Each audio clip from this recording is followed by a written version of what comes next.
சீரியல்களின் full எபிசோடுகளை Sun டிவியில் ஒளிபரப்பான உடனே எக்ஸ்க்ளூசிவாக சன் நெக்ஸ்டில் மட்டும் ஃப்ரீயா பாருங்கள்.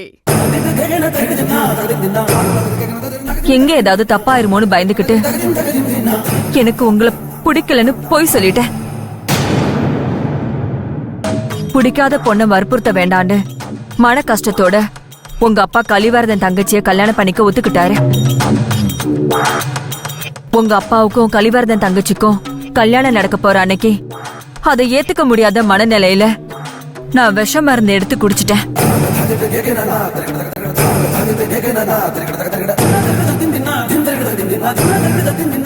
அப்பதான் உங்க அப்பாவுக்கு என் மனசுல அவர் இருக்காருங்கிறது தெரிஞ்சது. உங்க அப்பா என்கிட்ட வந்து ஏன் இப்படி பண்ண, நீ இல்லாம நானும் வாழ்ந்திருப்பேன், நானு எனக்கு தெரியாது, வா நம்ம போய் கல்யாணம் பண்ணிக்கலான்னு என்ன கூட்டிட்டு ஓடி வந்துட்டாரு.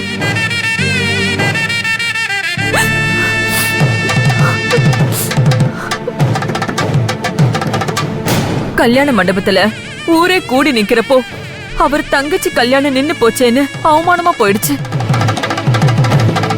உங்க தாத்தாவுக்கும் ஒரு பொண்ணோட வாழ்க்கைய இப்படி ஊரை கூட்டி வச்சு அசிங்கப்படுத்திட்டோமேன்னு நினைச்சு கவலை ஆயிருச்சு. நாங்க பண்ணது சரியா தப்பாங்கிறத விட கலிவரதன் தங்கச்சி கல்யாணம் நின்னு போனத அவரால தாங்கிக்க முடியல. அதுதான் எங்க மேல கோவமா திரும்பிருச்சு.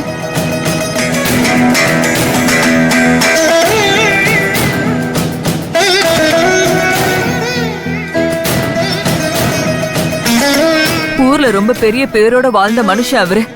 நாங்க பண்ண தப்பால மனசு உடைச்சு போயிட்டாரு. எங்களை திரும்ப பார்த்தாருனா அவர் உயிருக்கு ஆபத்து வந்துருன்னுதான் நாங்களும் இத்தனை வருஷமா எந்த தொடர்பும் இல்லாம வாழ்ந்துட்டு இருக்கோம். என்னம்மா இது? மனசுக்கு பிடிச்சவங்கள தானே கல்யாணம் பண்ணிக்க முடியும். தாத்தாக்கு புரியுற மாதிரி நீங்க எடுத்து சொல்லிருக்கலாமே. இப்ப இருக்கிற மாதிரி எல்லாம் 30 வருஷத்துக்கு முன்னாடி இல்லையே. 30 வருஷத்துக்கு அப்புறம் எவ்வளவோ மாறிடுச்சுங்கிறப்போ தாத்தாவோட குடும்பமும் அவங்க மனசும் மாறாதா? இல்ல, மாறல. இன்னும் அவங்க எங்க மேல கோவமா இருக்காங்கன்னு கேள்விப்பட்டுதான் நாங்க அவங்கள பார்க்காமலே இருக்கோம். சரிம்மா, நடந்தது நடந்து போச்சு. இனிமே அத பத்தி பேசுறதுல எந்த யூஸும் இல்ல. தாத்தா குடும்பத்துல இருக்கிறவங்க மனசெல்லாம் எப்படி மாத்தணும்னு எனக்கு தெரியும். நீ ஈஸியா சொல்லிட்ட, ஆனா எனக்கு ரொம்ப பயமா இருக்கு. ஏற்கனவே நாங்க ஒரு தப்பு பண்ணிட்டோம். உண்மை தெரிஞ்சு உங்க தாத்தா உயிருக்கு ஏதாவது ஆபத்து ஆயிடுச்சுன்னா? அம்மா, நீ சாமிய நம்புறதானே? என்னடி இப்படி கேக்குற? அப்படின்னா கூடிய சீக்கிரமே தாத்தா குடும்பத்தோட நம்ம சேர போறோங்கிறதையும் நீ நம்பு. ஏன்னா அந்த சாமியே நம்ம பக்கம் தான் நிக்கிறாரு. ஆமாமா, அதனாலதான் நான் இந்த ஊருக்கு வந்த உடனே என்ன கொண்டு போய் அந்த கலிவரத வீட்டுல தங்க வச்சாரு. எதிரியோட பலம் என்ன, பலவீனம் என்னன்னு நம்ம தெரிஞ்சுக்கணும்ல. இப்போ அந்த கலிவர்தன் குடும்பத்தை பத்தி முழுசா எனக்கு தெரியும். தாத்தா வீட்டோட சேர்த்து கலிவர்தனுக்கும் புரிய வச்சு எல்லாத்தையும் நல்லபடியா நான் முடிச்சு கொடுப்பேன்மா. அதெல்லாம் சரி, கலிவர்தன் வீட்டுல இருந்துகிட்டு நீ எப்படி உங்க தாத்தா வீட்டுக்கு சப்போர்ட் பண்ணுவ? இப்ப நான் கோதண்ட வீட்டுக்கு வந்துட்டேன்மா. இங்க நான் சேஃபா தான் இருக்கேன். அப்படியா? கோதண்ட வீட்டுக்கு வந்துட்டியா? அது போதுண்டி. இனிமே பாரு, அதிரி புதிரியா இறங்கி அந்த வீட்டுல இருக்கிற எல்லார் மனசுலயும் எப்படி இடம் பிடிக்கிறேன்னு. இப்பதானே அவங்க கிட்ட சண்டை போட்டேன்னு சொன்ன. ஆமா, போட்டேன்தான். அப்புறம் எப்படி உங்ககிட்ட சமாதானத்துக்கு வருவாங்க? வரலன்னு முரண்டு புடிச்சாங்கன்னு வச்சுக்கோ, அவங்க ஒவ்வொருத்தரையும் என்ன பண்ண போற? ஒவ்வொருத்தர்கிட்டயும் எப்படியாவது கெஞ்சியாவது சமாதானப்படுத்திடுவேன்னு சொல்ல வந்தேம்மா. அப்படியா? ஆமா, சண்டை போட்டாச்சு, இனிமே சமாதானம் மட்டும் தானே. அது சரி, அவங்கள எப்படி சமாதானப்படுத்த போற? முதல்ல அவங்க ஒவ்வொருத்தரோட கேரக்டரைசேஷனை பத்தி தெரிஞ்சுக்க போறேன். தெரிஞ்சுக்கிட்டு அம்மா, இந்த இடத்துல எப்படி தெரிஞ்சுக்க போறேன்னு தான் நீ கேட்கணும். ஓ ஆமால, எப்படி தெரிஞ்சுக்க போற? எப்படி?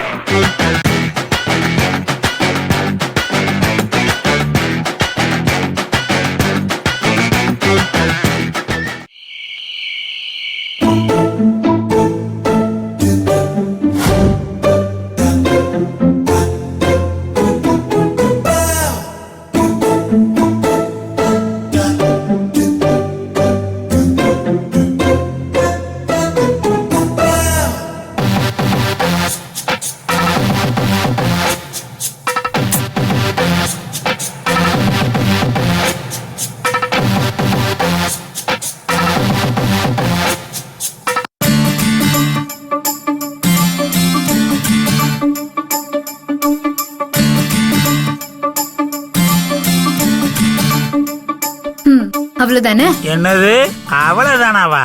இவங்களெல்லாம் இந்த கட்டத்துக்குள்ள அவ்வளவு சீக்கிரமா அடக்க முடியும்னு நினைக்கிறியாமா? கண்டிப்பா. அதுக்கு தானே கட்டம் போட்டு திட்டம் போடுறோம்.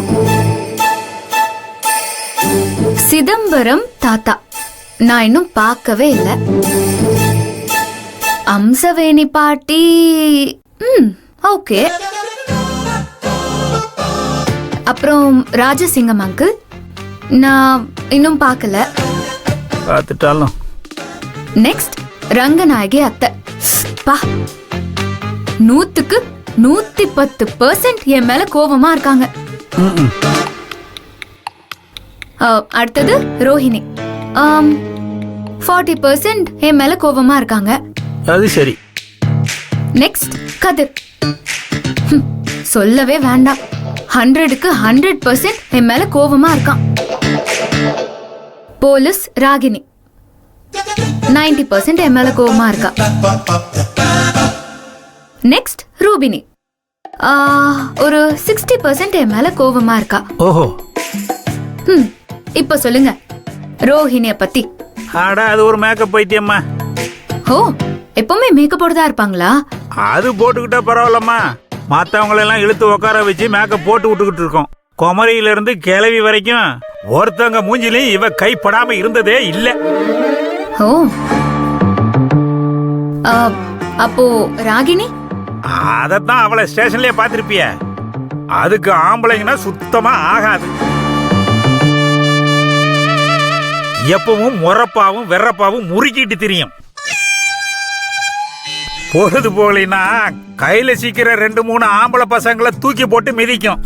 அது ஒரு மார்க்கமான ஆளுன்னு வச்சுக்கிய. இந்த ரூபினி அது சினிமா பைத்தியமாச்சே. அப்போ அந்த வீட்ல இருக்கிற எல்லாருமே பைத்தியம் தானா? ஆமா, டெஃபினெட்லி. அந்த குடும்பமே ஒரு பைத்தியக்கார குடும்பம். ஹலோ அங்கிள், நானும் அந்த குடும்பத்து பொண்ணுதான், அதை மறந்துட்டீங்களா? அப்படி சொல்லலாமா? அது ஒரு மாதிரி பைத்திய மாதிரி இருக்கிற மாதிரி இல்லாத மாதிரி, ஆனாலும் ரொம்ப நல்லவங்கம்மா. இந்த கதிர் நல்ல புள்ள, தங்கமான புள்ள, அறிவாளியான புள்ள, ஒரு குறையும் சொல்ல முடியாது.